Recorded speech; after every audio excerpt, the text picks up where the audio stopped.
সহজ লেসন তো আমাদের সকলকে স্বাগত। আজকের এই ভিডিওতে আমরা ক্লাস 9 এর ফার্স্ট সামেটিভ ইভ্যালুয়েশন 2025 সালের ইংলিশ সাবজেক্টের সিলেবাস নাম্বার বিভাজন এবং সম্পূর্ণ উত্তর সহ নমুনা প্রশ্নপত্র সম্পর্কে আলোচনা করব। তো চলো এই ভিডিওতে আমরা দেখে নিই ক্লাস 9 এর ফার্স্ট ইউনিট টেস্ট 2025 ইংলিশ সাবজেক্টের সিলেবাস, মার্কস ডিভিশন এবং এই কোশ্চেন পেপারের উত্তরগুলো। প্রথমে দেখো তোমাদের কোন কোন লেসন পড়তে হয় ফার্স্ট ইউনিট টেস্টের জন্য। 1 নম্বর হচ্ছে tales of Bhola grandpa, 2 number হচ্ছে all about a dog, 3 number হচ্ছে অ্যাটম, 4 নম্বর হচ্ছে a day in the zoo, আর 5 নম্বর লেসন হচ্ছে all summer in a day. এই যে 5 নম্বর লেসনটা রয়েছে তোমাদের সব স্কুলে কিন্তু দেওয়া হয় না, সাধারণত 1 থেকে 4 নম্বর যে লেসন রয়েছে এর মধ্যেই তোমাদের ফার্স্ট ইউনিট টেস্টের পরীক্ষা হয়। তবে কিছু কিছু স্কুলে কিন্তু 5 নম্বর লেসনটাও দেওয়া হয়ে থাকে। ঠিক আছে, স্কুল থেকে তোমরা অবশ্যই সিলেবাসটা জেনে নেবে, তবে কারণ কিছু কিছু স্কুলে কিন্তু এই সিলেবাসের পরিবর্তন হয়। ঠিক আছে, এর সঙ্গে তোমাদের থাকবে আনসিন প্যাসেজ, তার উপরে প্রশ্ন দেওয়া থাকবে, আর থাকবে রাইটিং স্কিল, আর হচ্ছে গ্রামার অ্যান্ড ভোকাবুলারি। তো গ্রামার অ্যান্ড ভোকাবুলারি এগুলো তোমাদের যে পাঠ্য বই রয়েছে, যে লেসনগুলো রয়েছে তার মধ্যে থেকে কিন্তু দেওয়া হয়। সুতরাং পাঠ্য বইয়ে তোমাদের যে এক্সারসাইজগুলো রয়েছে সেগুলো তোমরা কিন্তু ভালোভাবে প্র্যাকটিস করবে গ্রামার এবং রাইটিংয়ের জন্য।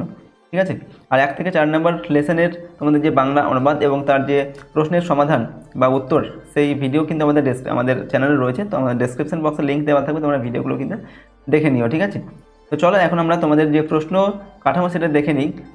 40 নম্বরের প্রশ্ন তোমাদের দেওয়া হয়ে থাকে প্রথম ইউনিট টেস্টে। ঠিক আছে, তো এগুলো দেখো তোমাদের প্রোজ আর পোয়েম এখান থেকে কিন্তু টোটাল থাকে 10 নম্বর, 6 আর 4 10 নম্বর থাকে। ঠিক আছে, অর্থাৎ সিন প্যাসেজ থেকে। আর আনসিন প্যাসেজ সেখান থেকে থাকে টোটাল 10 নম্বর। রাইটিং স্কিল থেকে থাকবে হচ্ছে তোমাদের 10 নম্বর, আর গ্রামার অ্যান্ড ভোকাবুলারি সেখান থেকে থাকবে কত 10 নম্বর। ঠিক আছে, এরকম করে 40 নম্বরের প্রশ্ন দেওয়া থাকবে টোটাল। ওকে, প্রথম ইউনিট টেস্টে। চলো এখন আমরা কোশ্চেন এবং তার উত্তর দেখে নিই। আর এই প্রশ্নোত্তরের পিডিএফ ফাইলে আমাদের সহজ লেসন অ্যাপের মধ্যে দেওয়া থাকবে, অ্যাপের লিঙ্ক ডেসক্রিপশন বক্সে দেওয়া আছে, সেখান থেকে তোমরা অ্যাপটিকে ডাউনলোড করে নিয়ে চাইলে প্রশ্নোত্তরের পিডিএফগুলো নিতে পারো। এখানে দেখো প্রথম প্রশ্ন, সেকশন এ রিডিং কম্প্রিহেনশন সিন। ঠিক আছে, এবং 1 নম্বর দেখে, এটা তোমাদের 1 নম্বর দেখে প্রশ্ন। এখানে বলা হচ্ছে read the passage carefully and answer the following questions. Okay, তো এখানে তোমাদের একটি প্যাসেজ দেওয়া হয়েছে, প্যাসেজটিকে পড়ে তার নিচে যে প্রশ্ন দেওয়া আছে সেগুলোর উত্তর লিখতে বলা হচ্ছে। এই প্যাসেজটা তোমাদের হচ্ছে lesson 1 tales of Bhola grandpa সেখান থেকে নেওয়া হয়েছে। দেখো কি বলা হয়েছে প্যাসেজের মধ্যে, Bhola grandpa instantly climbed up a nearby tree. অর্থাৎ ভোলা গ্র্যান্ডপা বলতে কি, ভোলা দাদু কী করলেন, ইনস্ট্যান্টলি মানে সঙ্গে সঙ্গে অর্থাৎ তৎক্ষণাৎ, ক্লাইম্বড আপ মানে উঠে পড়লেন, আর নিয়ার বাই মানে হচ্ছে কাছে, বেনিয়ান ট্রি কাছের একটা বট গাছের উপরে তিনি উঠে পড়লেন। The tiger rode and circled the tree about 100 times. অর্থাৎ দ্য টাইগার মানে বাঘটা কী করলো, রোড মানে হচ্ছে গর্জন করতে লাগলো, অ্যান্ড সার্কেল মানে হচ্ছে ঘুরপাক খেতে লাগলো, দ্য ট্রি সেই গাছটাকে। ঠিক আছে, গাছটার চারিদিকে ঘুরপাক দিতে লাগলো, অ্যাবাউট 100 টাইমস মানে প্রায় 100 বার সেই গাছটাকে সে ঘুরপাক দিল এবং গর্জন করতে লাগলো। ঠিক আছে, বাঘটা। দেন ইট সেটেল ডাউন, তারপর এটা সেটেল ডাউন হয়ে গেল মানে বসে পড়লো, আন্ডার আ বুশ, একটা বুশ মানে কি ঝোপের নিচে, without taking its eyes off হিম।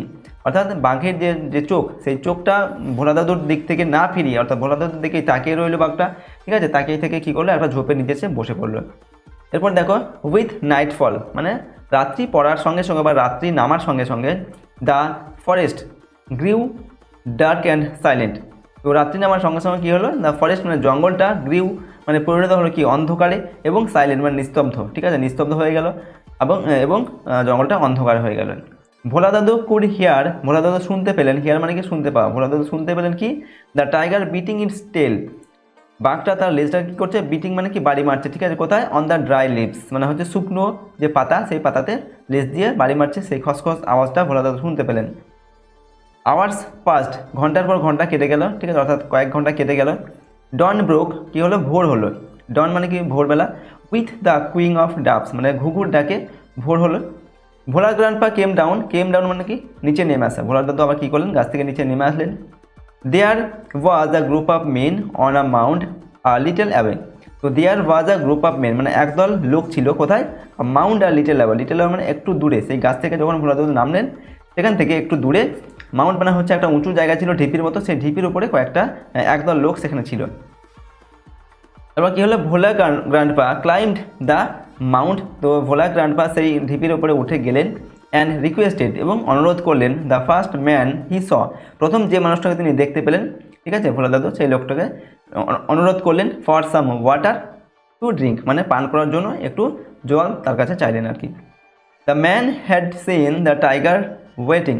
তো দ্য ম্যান হ্যাড সিন মানে লোকটি দেখেছিল দ্য টাইগার ওয়েটিং মানে বাঘটা অপেক্ষা করছে। ঠিক আছে, সেইখানে ঝোপের নিচে বসে। হি ওয়াজ মাচ বিওয়ার্ল্ডার্ড মানে হতবাক হয়ে যাওয়া। তো সেই লোকটা ভীষণ হতবাক হয়ে গিয়েছিল। What is your secret that you simply walked past the hungry beast and it did nothing.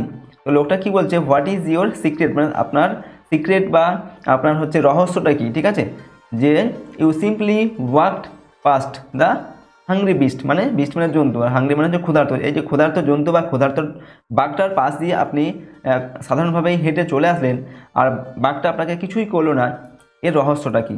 He asked Bhola grandpa. আস্কটা মানে কি, জিজ্ঞাসা করলেন। তো ভোলা দাদুকে তিনি সেই লোকটা জিজ্ঞাসা করলেন এই কথাটা।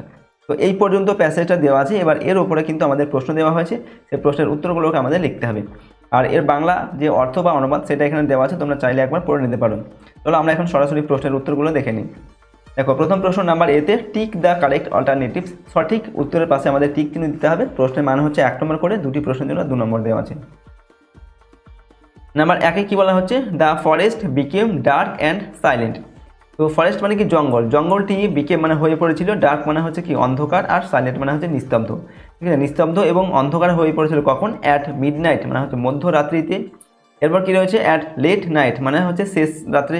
এরপর হচ্ছে কি উইথ নাইট ফল মানে রাত্রি মানে নামার সঙ্গে সঙ্গে। ঠিক আছে, তো উত্তরটা হবে আমাদের অপশান সি এটা। ঠিক আছে, রাত নামার সঙ্গে সঙ্গে জঙ্গল অন্ধকার এবং নিস্তব্ধ হয়ে পড়েছিল।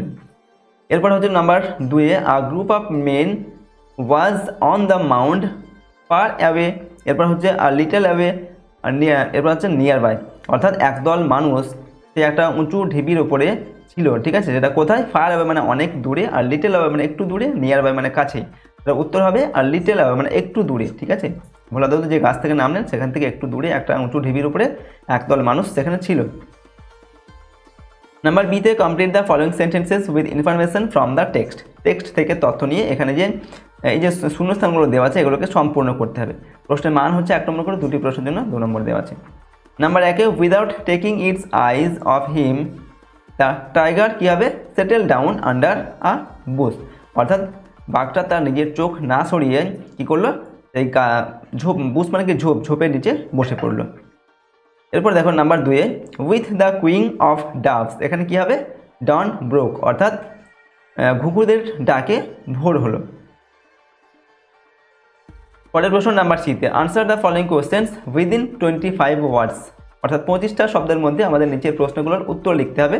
প্রশ্নের মান 2 করে, 2 দুগুণে 4 নম্বর দেওয়া আছে দুটি প্রশ্নের জন্য। 1 নম্বর দেখে কী দেওয়া আছে, he was much bewildered, who was bewildered and why. অর্থাৎ এখানে বলা হচ্ছে তিনি খুব হতবাক হয়ে গিয়েছিলেন। তো কে হতবাক হয়ে গিয়েছিলেন এবং কেন হতবাক হয়ে গিয়েছিলেন? দেখো উত্তর কী লিখবে, the first man from home Bhola grandpa wanted water was bewildered. অর্থাৎ যে প্রথম লোকটিকে ভোলা দাদু জল চেয়েছিলেন, ঠিক আছে, সেই লোকটা খুব হতবাক হয়ে গিয়েছিলেন। কেন হতবাক হয়ে গিয়েছিলেন? না, because Bhola grandpa simply walked past the hungry beast. অর্থাৎ ভোলা গ্র্যান্ডপা সিম্পলি সেই যে ক্ষুধার্ত জন্তু বা বাঘটার পাশ দিয়ে হেঁটে চলে এসেছিলেন। বাট সারপ্রাইজিংলি কিন্তু বিস্ময়করভাবে it did Bhola grandpa nothing, এটা ভোলা দাদুকে কিছুই করলো না। ঠিক আছে, এই জিনিসটা দেখে সেই লোকটা হতবাক হয়ে গিয়েছিলেন। নাম্বার 2-এ দেখো how did Bhola grandpa know in the dark that the tiger was still there. অর্থাৎ অন্ধকারের মধ্যেও ভোলা গ্র্যান্ডপা কীভাবে বুঝতে পারলেন যে বাঘটা তখনও সেখানে ছিল। ঠিক আছে, সেই গাছের নিচে কীভাবে বুঝতে পেরেছিলেন? এখানে উত্তর কী হবে, because Bhola grandpa could hear the tiger beating its tail on the dry leaves. কারণ ভোলা গ্র্যান্ডপা শুনতে পেয়েছিলেন যে বাঘটা তার লেজ দিয়ে সেই শুকনো পাতার উপরে বাড়ি মারছে। ঠিক আছে, সেই খসখস আওয়াজটা ভোলা দাদু শুনতে পেয়েছিলেন, তাই তিনি বুঝতে পেরেছেন যে বাঘটা কিন্তু এখনও যায়নি, সেখানে এখনও আছে। এরপর 2 নম্বর থেকে বলা হচ্ছে read the extract of the poem and answer the questions that follow. অর্থাৎ নিচে একটি তোমাদের পোয়েম দেওয়া হয়েছে, এটাকে পড়তে হবে এবং তার প্রশ্নের উত্তরগুলোকে লিখতে হবে। এটা লেসন 3 অ্যাটম, সেখান থেকে দেওয়া হয়েছে। দেখো কি বলা হচ্ছে, I love to see the shaking twig turns till the start of eve. অর্থাৎ আই লাভ টু সি আমি ভালোবাসি, আমি দেখতে ভালোবাসি কি না, দ্য স্যাকিং টুইগ। স্যাকিং মানে হচ্ছে কম্পমান, টুইগ মানে গাছের ছোটো ডাল, গাছের ছোটো ডালের কম্পমান গাছের ছোটো ডালের ডান্স মানে হচ্ছে নৃত্য, দেখতে ভালোবাসি। টিল দ্য শার্ট মানে বন্ধ। ঠিক আছে, অর্থাৎ সন্ধ্যার বন্ধ হওয়া পর্যন্ত বা সন্ধ্যা পর্যন্ত আমি গাছের কম্পমান ছোট ডালের নৃত্য দেখতে ভালোবাসি। The sparrow on the cottage rig which chart would make believe, অর্থাৎ প্যারো মানে কি চড়ুই পাখি, ঠিক আছে। কটেজ রিগ মানে হচ্ছে ঘরের যে ওপরের যে চিমনি, ঠিক আছে, কুটিরের ওপরে যে চিমনি, সেই চিমনির ওপরে চড়ুই পাখি বসে আছে। হুইজ চার্ট, যার কিচিরমিচির শব্দ, উড মেক বিলিভ আশ্বস্ত করে, ঠিক আছে। কি আশ্বস্ত করে? That spring was just now flirting by in summer slab with flowers to lie, অর্থাৎ বসন্তকাল দ্রুত চলে যাচ্ছে এবং গ্রীষ্মের কোলে ফুলগুলির দায়িত্ব দিয়ে, ঠিক আছে, গ্রীষ্মের কোলে ফুলগুলির দায়িত্ব দিয়ে বসন্তকাল দ্রুত চলে যাচ্ছে। এটা কে বিশ্বাস করতে বলছে? না এই চড়ুই পাখিগুলোর যে কিচিরমিচির শব্দ তারাই বিশ্বাস করতে বলছে। এটা হচ্ছে তোমাদের এই পর্যন্ত দেওয়া আছে, ঠিক আছে, পোয়েমটা এই অংশটুকু, এই স্ট্যান্ডার্ডটা দেওয়া আছে। এর যে বাংলা অনুবাদ সেটা কিন্তু এখানে দেওয়া হয়েছে, তোমরা একবার পড়ে নেবে। তো চলো আমরা এখন প্রশ্নের উত্তর দেখে নিই। নাম্বার এতে tick the correct answer from the given alternatives, অর্থাৎ এখানে যে অল্টারনেটিভগুলো দেওয়া আছে তার মধ্যে থেকে সঠিক উত্তরটা বেছে নিয়ে লিখতে হবে। প্রশ্নের মান 1 করে, দুটি প্রশ্নের জন্য 2 নম্বর দেওয়া আছে। নাম্বার 1-এ কী বলা হচ্ছে? The sparrow sat on the house top cottage rig cottage floor, অর্থাৎ চড়ুই পাখি কোথায় বসেছিল? উত্তর কী হবে? কটেজ রিগ, ঠিক আছে, কুটিরের চিমনিতে বসেছিল। দ্য অপশান বি এরটা আমাদের সঠিক উত্তর হবে, অপশান বি লিখবে। নাম্বার 2-এ the poet loves to see the shaking twig, অর্থাৎ কবি কম্পমান যে গাছের ডাল, সেই গাছের ডালের কি দেখতে ভালোবাসেন? এখানে অপশান দেওয়া আছে play till the start of eve, dance till the end of the afternoon, dance till the start of eve. সঠিক উত্তর হবে অপশান সি এরটা, ঠিক আছে, dance till the start of eve, অর্থাৎ সন্ধ্যার বন্ধ হওয়া পর্যন্ত, ঠিক আছে। এরপর প্রশ্ন দেওয়া আছে নাম্বার বিতে, আনসার দ্য ফলোয়িং কোয়েশ্চেন্স, প্রশ্নের মান হচ্ছে 2 নম্বর দেওয়া আছে। এখানে বলা হচ্ছে নাম্বার 1-এ what would the chirp of the sparrow make believe, অর্থাৎ চড়ুই পাখির কিচিরমিচির শব্দটা কি বিশ্বাস করতে বলে? উত্তর লিখবে এখানে, দেখো, the chirp of the sparrow would make believe that spring was just now flirting by in summer slap with flowers to lie, অর্থাৎ চড়ুই পাখির যে কিচিরমিচির শব্দ এটা বিশ্বাস করতে বলছে যে বসন্তকাল দ্রুত বেরিয়ে যাচ্ছে এবং যে ফুলগুলোর যে দায়িত্ব সেটা গ্রীষ্মকালের ওপর দিয়ে যাচ্ছে, ঠিক আছে। এরপর হচ্ছে রিডিং কম্প্রিহেনশন, আনসিন প্যাসেজ দেওয়া আছে, ঠিক আছে, এটাকে পড়তে হবে এবং তার নিচের প্রশ্নের উত্তর লিখতে হবে। বলা হচ্ছে কি read the following passage and answer the questions that follow, অর্থাৎ নিচের প্যাসেজটি পড়ে তার প্রশ্নগুলোর উত্তর দাও।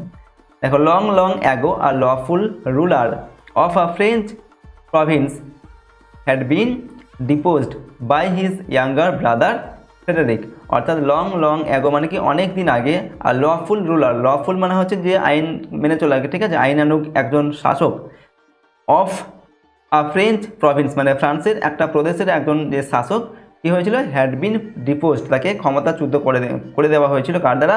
বাই হিজ ইয়াঙ্গার ব্রাদার, তার যে ছোট ভাই ফ্রেডারিক, ঠিক আছে, তার দ্বারা তাকে ক্ষমতাচ্যুত করা হয়েছিল। ড্রিভেন ফ্রম হিজ ডিউকডম, অর্থাৎ তার রাজত্ব থেকে তাড়িয়ে দেওয়ার ফলে কী হয়েছে? ড্রিভেন মানে কি তাড়িয়ে দেওয়া, ঠিক আছে, তাড়িত হয়ে তিনি কী করেছিলেন? দ্য ওল্ড ডিউক মানে বৃদ্ধ ডিউক প্লেড মানে পালিয়ে গিয়েছিলেন, উইথ সেভারেল ফেথফুল ফলোয়ার্স, তার কিছু বিশ্বস্ত অনুগামীদের নিয়ে, to the forest of Arden, আর্ডেনের একটা জঙ্গলে তিনি চলে গিয়েছিলেন। There he lived happy life, সেখানে তিনি বেশ সুখী জীবনযাপন কাটাচ্ছিলেন। Free from the cares of the court, মানে কোর্ট মানে কি? কোর্ট মানে হচ্ছে আদালত, ঠিক আছে, আদালতের যে কোনো কেয়ার্স মানে হয় ভয় ভীতি ছাড়াই সেখানে তিনি জীবন কাটাচ্ছিলেন। হি ওয়াজ এবেল টু ডিভোট হিমসেলফ, এবং তিনি নিজেকে ডিভোট মানে কি উৎসর্গ করতে পেরেছিলেন, কি at least two learning lessons from nature, অর্থাৎ প্রকৃতির কাছ থেকে শিক্ষা লাভ করার জন্য তিনি নিজেকে উৎসর্গ করতে পেরেছিলেন সেই জঙ্গলে।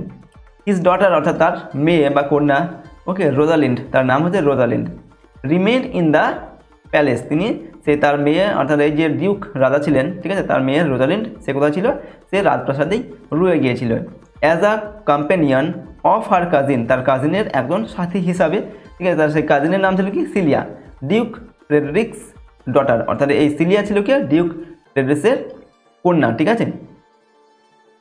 The two girls were inseparable and nothing her father said or did could separate Celia from her dearest friend and sister Rosalind, অর্থাৎ এখানে কি বলা হচ্ছে? দ্য টু গার্লস মানে এই যে দুজন মেয়ে রোজালিন্ড আর সিলিয়া, ওয়ার সেপারেবল মানে যাদেরকে বিচ্ছেদ করা যায় না, ঠিক আছে, সেপারেবল ছিল। And nothing her father said or did, এবং তার বাবা যাই বলেছিল বা যাই করেছিল কোনো কিছুই তাদেরকে কী করতে পারেনি? কুড সেপারেট, তাদেরকে আলাদা করতে পারেনি।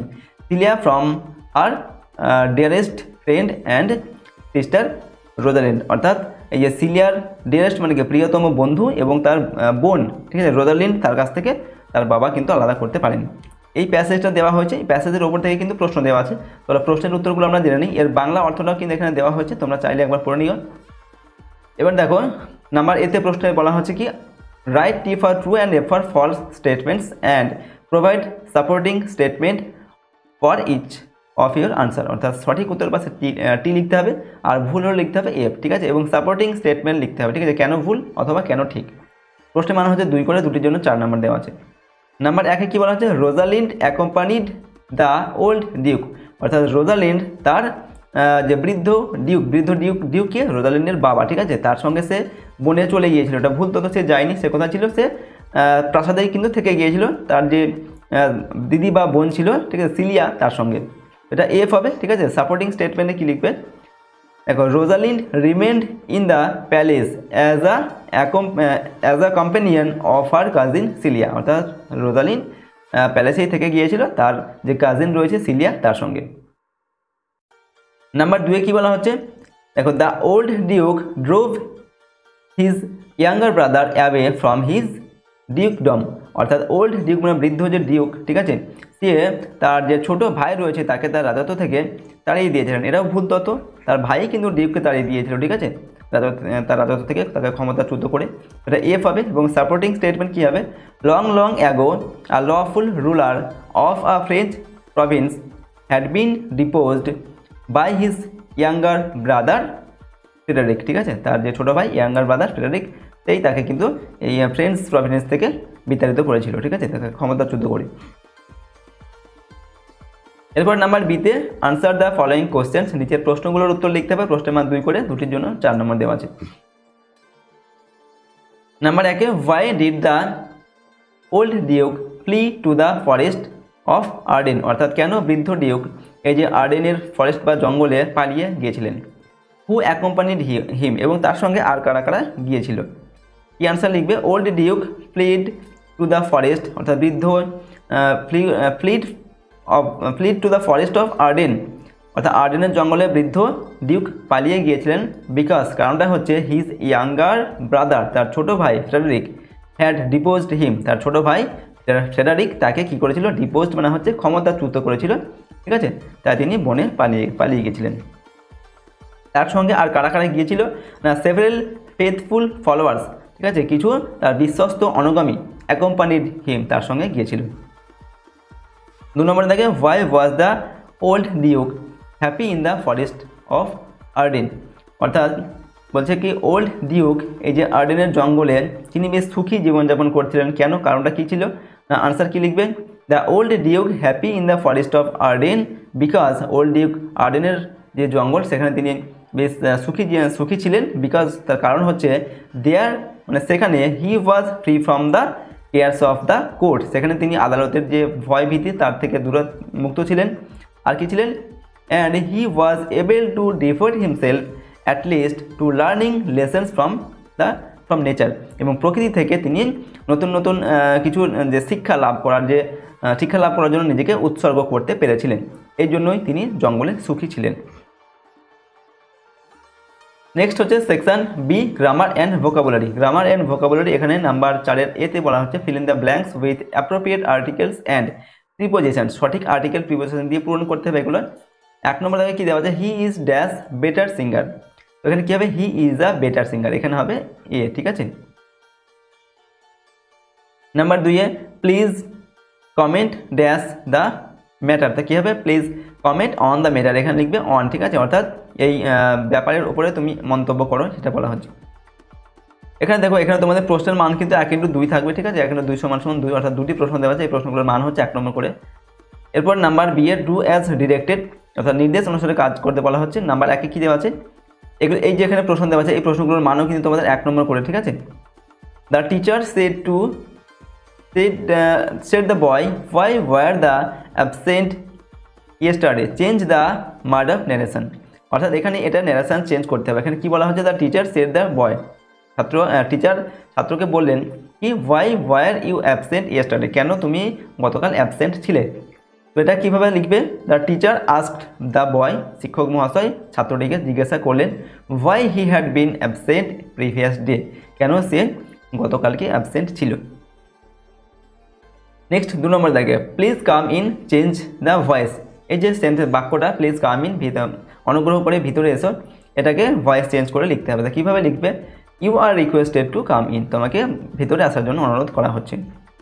এরপর 3 নম্বর দেখো আই ড্যাশ, এখানে সি স হ্যাভ বিন দেওয়া আছে, হিম ইয়েস্টারডে, এখানে choose the correct alternative given in the bracket and feel in the blank with it, এখানে যে 3টি ভার্ব দেওয়া আছে সঠিকটা এখানে বসাতে হবে, ঠিক আছে। তো দেখো এখানে কী বলা হচ্ছে, ইয়েস্টারডে মানে গতকালকের কথা বলা হচ্ছে, অর্থাৎ এটা পাস্ট টেন্সে লিখতে হবে, ঠিক আছে। অর্থাৎ পাস্ট টেন্স মানে কি স হবে, ঠিক আছে। এখানে কী হবে স, আই স হবে ISAW, স। তো আই স হিম ইয়েস্টারডে, আমি গতকালকে তাকে দেখেছিলাম, এরকম হবে, ঠিক আছে। তো এখানে স লিখবে। নেক্সট হচ্ছে 4 নম্বর দেখে আই অ্যাডমিটেড মাই মিস্টেক, আমি আমার ভুলটাকে স্বীকার করলাম। এখানে বলা হচ্ছে change into a complex sentence, এটাকে কমপ্লেক্স সেন্টেন্স বা জটিল বাক্যে লিখতে হবে। কীভাবে লিখবে, I admitted that I had made a mistake, মানে আমি স্বীকার করেছিলাম যে আমি স্বীকার করলাম যে আমি একটি ভুল করেছিলাম, ঠিক আছে। এরপর নাম্বার সিতে দেওয়া আছে find out the words from the passage in question number 3 which mean the following, অর্থাৎ নিচে এই যে শব্দগুলো দেওয়া আছে, ঠিক আছে, এগুলোর অর্থ আমরা যে 3 নম্বর যে প্যাসেজটি পড়লাম, যে আনসিন প্যাসেজটা, তার মধ্যে কিন্তু এর অর্থগুলো রয়েছে। তো সেখান থেকে খুঁজে নিয়ে আমাদের অর্থগুলোকে লিখতে হবে শূন্যস্থানে। প্রশ্নের মান হচ্ছে 2 করে, দুটির জন্য 4 নম্বর দেওয়া আছে। প্রথমটা হচ্ছে অ্যাংজাইটি, অ্যাংজাইটি মানে কি, আমাদের উত্তর হবে এখানে কেয়ার্স, যেটা আমাদের এই যে প্যাসেজটা পড়েছি সেই প্যাসেজ কিন্তু দেওয়া আছে কেয়ার্স। কেয়ার্স মানে হচ্ছে বা অ্যাংজাইটি মানে হচ্ছে কি উদ্বিগ্ন, ঠিক আছে, বা ভীত আর কি, এরকম ভয় পাওয়া। এরপর 2 নম্বর হচ্ছে ডিথ্রন্ড মানে হচ্ছে ছুঁড়ে ফেলে দেওয়া বা ক্ষমতাচ্যুত করা, এখানে দেখো ডিপোজড হবে, ঠিক আছে। ডিপোজ মানে কি তাকে ক্ষমতাচ্যুত করেছিল, ঠিক আছে, এখানে হবে ডিপোজড। পরের প্রশ্ন সেকশন সি রাইটিং স্কিল, এখানে কি দেওয়া আছে নাম্বার 5-এ write a paragraph within 100 words on how you plan to take care of street dogs, অর্থাৎ তুমি কীভাবে স্ট্রিট ডগ মানে হচ্ছে রাস্তার যে কুকুর, সেই কুকুরদের তুমি কীভাবে যত্ন নিতে পারো সে সম্পর্কে তোমাকে 100 শব্দের মধ্যে একটি প্যারাগ্রাফ লিখতে হবে। ইউজ দ্য ফলোয়িং হিন্টস, এখানে নিচে কিছু হিন্টস দেওয়া আছে, সেগুলোর সাহায্যে লিখতে হবে। প্রশ্নের মান হচ্ছে 10 নম্বর। তো হিন্টসগুলো কি, cruel action towards street dogs, মানে রাস্তার কুকুরের উপরে কী হয়, ক্রুয়েল অ্যাকশন মানে হচ্ছে নিষ্ঠুর ক্রিয়া কার্যকলাপ করা হয়। Necessity of looking after them, তাদের যত্ন নেওয়ার প্রয়োজনীয়তা কী সেটা লিখতে হবে। এরপরে হচ্ছে ways of taking care of the dogs, অর্থাৎ রাস্তার যে কুকুর সেই কুকুরদের কীভাবে যত্ন নেওয়া যেতে পারে তার পদ্ধতিগুলো কী সেগুলো লিখতে হবে। Taking them to a rescue centre, ঠিক আছে, তাদেরকে একটা ভালো জায়গায় রাখতে হবে, ঠিক আছে, সেটা বলা হচ্ছে। গেটিং দেম ভ্যাকসিনেটেড, তাদেরকে ভ্যাকসিন দিতে হবে। ফিডিং দেম প্রপারলি, তাদেরকে সঠিকভাবে খাবার দিতে হবে। কনক্লুশন, এবং সেটা একটি শেষের বেলা একটি আমাদের উপসংহার লিখতে বলা হচ্ছে।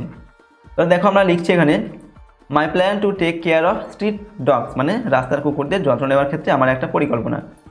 আমরা প্রথমে লিখছি cruel action towards street dogs are a common issue in our communities, অর্থাৎ আমাদের সমাজে, ঠিক আছে, যে রাস্তার কুকুর এদের প্রতি যে নিষ্ঠুর ব্যবহার করা বা নিষ্ঠুর কার্যকলাপ, এটা হচ্ছে একটি সাধারণ ব্যাপার।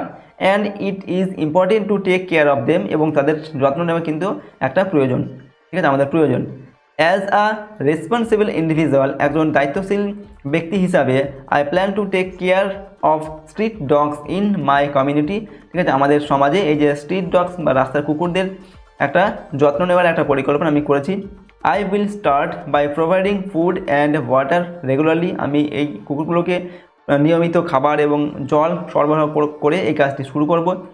I will give them shelter, আমি তাদেরকে আশ্রয় দেবো ডিউরিং ব্যাড ওয়েদার কন্ডিশন, খারাপ আবহাওয়া যখন থাকবে সেই সময়। I plan to collaborate with animal welfare organisation, animal welfare organisation মানে হচ্ছে কি পশু কল্যাণ বিভাগ যে রয়েছে, ঠিক আছে, তাদের সঙ্গে আমি কোলাবোরেট করবো, মানে সহযোগিতা করব এই ব্যাপারে। মোরেভার, উপরন্তু আই উইল ক্রিয়েট অ্যাওয়ারনেস, আমি অ্যাওয়ারনেস ক্রিয়েট করব, মানে মানুষের মধ্যে সচেতনতা জাগিয়ে তুলব, ঠিক আছে, অ্যামং পিপল, অর্থাৎ জনসাধারণের মধ্যে, অ্যাবাউট ইট, এই সম্পর্কে, অর্থাৎ রাস্তার কুকুরদের যে যত্ন নেওয়া উচিত এই সম্পর্কে আমি জনসাধারণের মধ্যে কী করবো, অ্যাওয়ারনেস বা সচেতনতা জাগিয়ে তুলব। বাই ওয়ার্কিং টুগেদার মানে একসঙ্গে কাজ করে we can create a better environment, আমরা একটা আরও ভালো পরিবেশ গড়ে তুলতে পারি ফর দিস অ্যানিম্যালস, এই যে অ্যানিম্যালগুলো রয়েছে, ঠিক আছে, এই প্রাণীদের জন্য আমরা একটা ভালো পরিবেশ গড়ে তুলতে পারি। তো এইভাবে লিখলাম আমরা এই প্যারাগ্রাফটিকে, ঠিক আছে।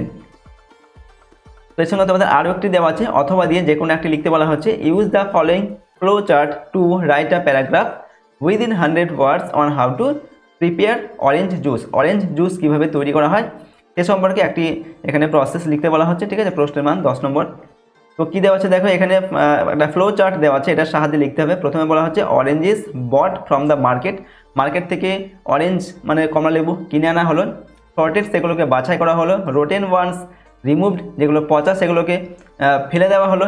ক্লিন, পরিষ্কার করা হলো। পিল্ড মানে হচ্ছে সেটা খোসাটা, যেটা খোসা ছিল সেটাকে ছাড়ানো হলো, ঠিক আছে। পিল্ড মানে হচ্ছে খোসা ছাড়ানো আর কি।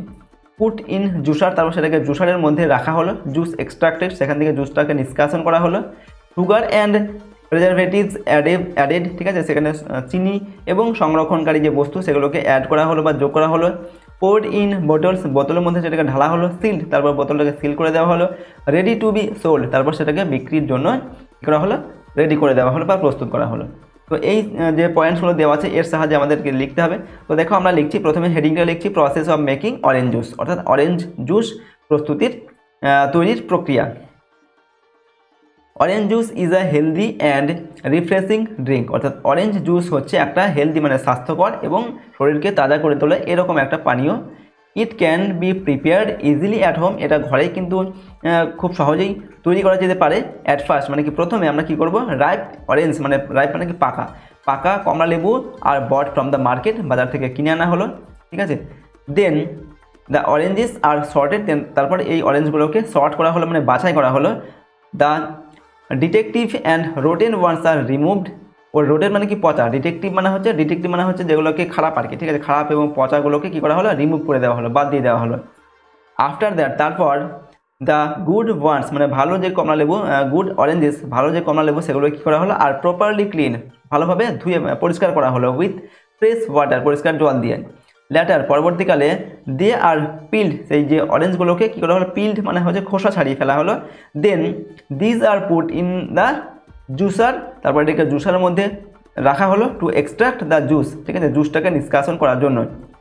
আফটার দ্যাট, তারপর sugar and preservatives are mixed with the juice, ঠিক আছে, চিনি এবং প্রিজারভেটিভস মানে হচ্ছে কি সংরক্ষণকারী বস্তু, এগুলোকে মিক্স করে দেওয়া হলো এই জুসের সঙ্গে।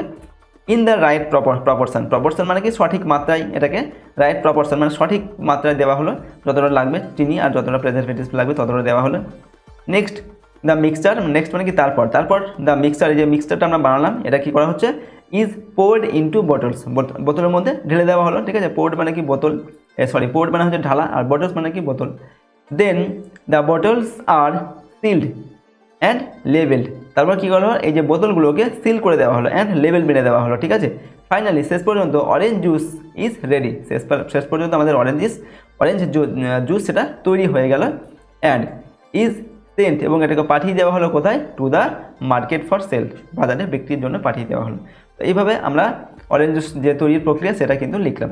এবং এর বাংলা অনুবাদটা দেখো আমরা এখানে দিয়ে রেখেছি, কমলার জুস তৈরির প্রক্রিয়া, ঠিক আছে। বাংলা অর্থটা তোমরা এখান থেকে চাইলে কিন্তু সম্পূর্ণটা পড়ে নিতে পারো, ঠিক আছে। তো দেখো আজকের এই ভিডিওতে আমরা তোমাদের ক্লাস 9-এর ফার্স্ট ইউনিট টেস্ট 2025 সালের ইংলিশ সাবজেক্টের সিলেবাস, মার্কস ডিভিশন এবং সম্পূর্ণ উত্তর সহ একটি মডেল কোশ্চেন পেপার সম্পর্কে আলোচনা করলাম। এখানে তোমাদের 1 থেকে 4 নম্বর লেসন পর্যন্ত কিন্তু ভালোভাবে পড়তে হবে। 1 থেকে 4 নম্বর লেসনের ভিডিও কিন্তু আমাদের চ্যানেলে অলরেডি দেওয়া আছে, লেসনগুলির ভিডিও তোমরা দেখে নিও, তাহলে কিন্তু তোমরা লেসনটি ভালোভাবে বুঝতে পারবে। এবং এখানে যে প্রশ্নগুলো রয়েছে তোমাদের 1 থেকে 4 নম্বর লেসনে সমস্ত প্রশ্নের উত্তরও কিন্তু করে দেওয়া হয়েছে, ঠিক আছে। সুতরাং লেসনগুলি তোমরা লেসনের যে ভিডিও সেগুলো পড়ে নেবে বা দেখে নেবে ভিডিওগুলো, লিঙ্ক ডেসক্রিপশন বক্সে দিয়ে রাখবো। আর এখানে আমরা যে দুটি তোমাদের জন্য রাইটিং করে দিলাম, ঠিক আছে, এই দুটি রাইটিং অবশ্যই তোমরা কিন্তু মুখস্থ করে রাখবে, ঠিক আছে, তোমাদের ফার্স্ট ইউনিট টেস্টের জন্য। এগুলো কিন্তু খুবই ইম্পর্টেন্ট, এবং তার সঙ্গে যে সমস্ত প্রশ্ন উত্তরগুলো এখানে করা হলো সমস্ত প্রশ্ন এবং উত্তরগুলো তোমরা কিন্তু মুখস্থ করবে এবং প্র্যাকটিস করবে, ঠিক আছে।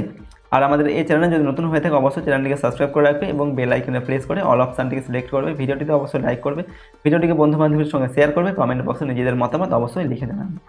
আর এই যদি প্রশ্ন উত্তরের পিডিএফ ফাইল তোমরা পেতে চাও তাহলে সহজ লেসন অ্যাপটিকে ইনস্টল করবে, অ্যাপের লিঙ্ক ডেসক্রিপশন বক্সে দেওয়া আছে, সেখান থেকে তোমরা অ্যাপটিকে ডাউনলোড করে তাহলে প্রশ্ন এবং উত্তরের পিডিএফগুলো নিতে পারো। আজকে আমরা ভিডিওটিকে এখানেই শেষ করছি। সম্পূর্ণ ভিডিওটি দেখার জন্য অসংখ্য ধন্যবাদ।